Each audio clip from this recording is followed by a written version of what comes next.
అందరికీ నమస్తే. ముందుగా శ్రీ బలభీమ న్యూస్ ప్రేక్షకులందరికీ స్వాగతం, సుస్వాగతం. రాష్ట్రంలో గ్రామ పంచాయతీ ఎన్నికలు, మున్సిపాలిటీ ఎన్నికలు ఇవన్నీ వాయిదా పడుతూనే ఉన్నాయి. దీంతో పాటు మరో ఎన్నిక కూడా వాయిదా పడుతూనే ఉంది. మరి అలాంటి ఆ శాఖకు సంబంధించినటువంటి చైర్మన్లను పొడిగిస్తారా? లేక దేనికి కూడా కొత్త అధికార ప్రత్యేక అధికారుల పాలన కొనసాగిస్తారా అనే అనేక విషయాలు సంసిద్ధంలో నిమగ్నమైపోయాయి. ఏంటి ఆ ఎన్నికలు తెలుసుకునే ముందు ఈ వీడియో చూస్తున్న ప్రతి ఒక్కరు కూడా మా ఛానల్ తప్పకుండా సబ్స్క్రైబ్ చేయండి, లైక్ చేయండి. దీనిపైన కూడా మీకు ఎలాంటి సందేశాలు ఉన్నా కింద కామెంట్ రూపంలో తెలియజేయండి. సో ఏంటి ఆ ఎన్నికలు?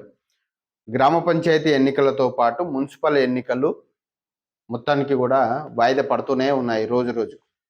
సో దీంతో పాటు ప్రాథమిక వ్యవసాయ సహకార సంఘాల పాలక వర్గాల ఎన్నికలు మరోసారి వాయిదా పడింది.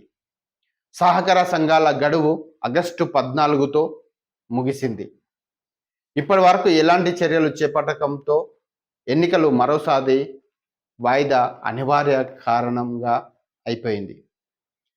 2019 ఫిబ్రవరిలో సహకార సంఘాలకు ఎన్నికలు నిర్వహించగా గడువు ముగియడంతో అప్పటికే 6 నెలల పాటు పొడిగించారు. అయితే ఆగస్టు 14తో ఈ 6 నెలల గడువు కూడా ముగిసింది. సో ప్రభుత్వ నిర్ణయంపై ఆసక్తి నెలకొంది. దీనిపైన కూడా పాలక వర్గం గడువు ముగుస్తుందన్న 6 నెలల ముందుగానే ఎన్నికల ప్రక్రియ మొదలు పెట్టాలి. రాష్ట్ర సహకార సంఘాల రిజిస్టర్ నుండి ఎన్నికల నిర్వహణకు సంబంధించి ఎలాంటి ప్రకటన విడుదల కాలేదు ఇప్పటి వరకు. దీంతో మరికొన్ని రోజులు మరి పాలక వర్గాన్ని పొడిగిస్తారా లేదా ఎన్నికలు నిర్వహించే విషయంపై ప్రభుత్వం ఏమైనా ఆలోచిస్తుందా అన్న విషయంలో ఉత్కంఠ అయితే నెలకొంది. సో గ్రామీణ ప్రాంతంలోని సన్న చిన్నకారు రైతుల సంక్షేమం కోసం, వారిని ఆర్థికంగా బలోపేతం చేయడం కోసం ఏర్పాటు చేసిన సింగిల్ విండోల భవితవ్యం ఏమిటి? రెండోసారి సింగిల్ విండో పాలక మండలి పదవీకాలం పూర్తి కావస్తున్న తరుణంలో వారి పదవీకాలాన్ని తిరిగి పొడిగిస్తారా లేదా కొత్త విధానం ఏమైనా తీసుకువస్తారా అని అనేక ప్రశ్నలు రైతులలో తలెత్తుతున్నాయి. సహకార రంగానికి విశేష సేవలను అందిస్తున్న ప్రాథమిక వ్యవసాయ సహకార సంఘాల అధ్యక్షుల పదవీకాలం ఆగస్టు 14తో ముగిసింది. గత ప్రభుత్వం అంటే గత బీఆర్ఎస్ ప్రభుత్వ హయాంలో సింగిల్ విండోల ఎన్నికల ద్వారా పాలక మండలాలను అప్పటి ప్రభుత్వం ఏర్పాటు చేయగా ఫిబ్రవరి 2025 18తో ముగిసింది. కొత్త పాలక మండలి ఏర్పాటు చేయాలంటే వాటికి ఎన్నికలు నిర్వహించాలి. కానీ కాంగ్రెస్ ప్రభుత్వం గ్రామ పంచాయతీలు, మున్సిపాలిటీలకు వివిధ కారణాల వల్ల ఎన్నికలు నిర్వహించలేదు. సింగిల్ విండోలకు సైతం ఎన్నికలు నిర్వహించాలంటే నిర్వహించే ఆలోచన ప్రభుత్వానికి ఉన్నట్లు ఇప్పట్లో లేదు. దీంతో ఫిబ్రవరి 18తో ముగిసిన సింగిల్ విండో చైర్మన్ల పదవీ కాలం 6 నెలల పాటు పొడిగిస్తూ ఉత్తర్వులు జారీ చేసింది. 6 నెలలు కూడా ఇప్పటికీ ఆగస్టు 14తో ముగిసింది. మరి 15 సింగిల్ విండోల పాలక మండలిలను తిరిగి మళ్ళీ పొడిగిస్తారా లేదా అన్నది తెలియడం లేదు.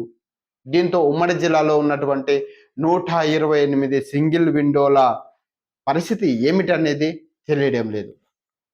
ఇంతకుముందు పాలక మండలి పదవీకాలం పూర్తయితే వారి పదవీకాలాన్ని తొలగించడం కానీ లేదా ప్రత్యేక అధికారులను నియమించడం కానీ ప్రభుత్వం చేసేది. గ్రామ పంచాయతీలకు, మున్సిపాలిటీలకు, మండల పరిషత్లకు ప్రస్తుతం ప్రత్యేక అధికారుల పరిపాలనే కొనసాగుతుండడంతో సింగిల్ విండోలకు కూడా ప్రత్యేక అధికారులను నియమించాలంటే ప్రభుత్వానికి కొంత ఇబ్బందికరమైన పరిస్థితి ఉండే అవకాశం ఉంది. ఇప్పటికే రైతులకు యూరియా దొరకక చాలా ఇబ్బంది పడుతున్నారు. రాత్రి అనక పగలనక అక్కడ పడిగాపులు కాస్తూ చాలా ఇబ్బందులు పడుతున్నారు. పలు సొసైటీల వద్ద రైతులు యూరియా కోసం బార్లు తీరి అక్కడనే ఉంటున్నారు.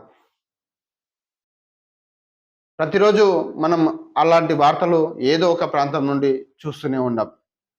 పాలక మండలాలు లేకపోతే అంత భారం అధికారులపై వేస్తే అధికారులపై ఒత్తిడి బాగా పెరుగుతా ఉంది. 20వ శతాబ్దంలో దేశంలోని గ్రామీణ ప్రాంతాల్లో సహకార ఉద్యమాన్ని మరింత బలోపేతం చేయడం కోసం రాష్ట్ర ప్రభుత్వం ఆధీనంలో సింగిల్ విండో వ్యవస్థలను ఏర్పాటు చేశారు. వీటి ద్వారా పిఎస్సిఎస్లు రైతులకు స్వల్ప మధ్యకాలిక రుణాలను అందించడం ద్వారా రైతులకు కాస్త ఉపయోగపడుతున్నాయి. 1970లో సహకార ఉద్యమాన్ని బలోపేతం చేయడం కోసం ఈ వ్యవస్థను ఉమ్మడి రాష్ట్రంలో ఏర్పాటు చేశారు. తర్వాత కాలంలో సరళీకృతమైన విధానంలో రైతులకు, ఇతర వ్యక్తులకు వ్యవసాయ రుణాలు, వ్యవసాయ పనిముట్ల కోసం రుణాలు, బంగారంపై రుణాలు అందిస్తూ రైతాంగానికి అత్యంత త్వరితగతిన సేవలు అందిస్తూ సింగిల్ విండోలు పనిచేస్తూనే ఉన్నాయి. విత్తనాలు, ఎరువులు, పురుగుల మందులు, వ్యవసాయ ఇన్పుట్లు అందించడం ద్వారా రైతులకు మేలు చేస్తుంది. వ్యవసాయ మార్కెటింగ్‌లో కూడా పిఎస్సిఎస్ సహాయం చేస్తా ఉంది. మరి వీటిని రాష్ట్ర ప్రభుత్వంతో పాటు ఆర్‌బీఐ కూడా ఎంతో నియంత్రిస్తా ఉంది. సహకార సంఘాల చట్టాల ప్రకారం రాష్ట్రంలో ప్రస్తుతం అమలులో ఉన్నటువంటి రైతుల ద్వారా ఎన్నుకోబడ్డ వ్యక్తులతో పాలక మండలిలు ఏర్పాటు చేయాలి. కానీ ప్రస్తుత పరిస్థితుల్లో అది సాధ్యం కాదు. కాబట్టి ప్రభుత్వం పాత పద్ధతిని కొనసాగించే విధానంలో అంటే పక్క రాష్ట్రంలో ఉన్నటువంటి ఆంధ్రప్రదేశ్‌లో కూడా కొత్త విధానంకు మొగ్గు చూపుతున్నట్లు ప్రచారం జరుగుతుంది. అక్కడ ఉన్నటువంటి కొత్త విధానాన్ని తెలంగాణలో కూడా అమలు చేసే విధానంపై రేవంత్ రెడ్డి సర్కారు ఈ విధానం ప్రకారం ఒక నామినేటెడ్ పోస్ట్ చైర్మన్‌తో పాటు ఒక బ్యాంకు నుండి అంటే ఒకరు కోఆపరేటివ్ బ్యాంక్ నుండి మరొకరు ప్రభుత్వ అధికారి ఉంటారు. అంటే ముగ్గురు. ఒక అధికారి, ఒక చైర్మన్ ఉంటారు.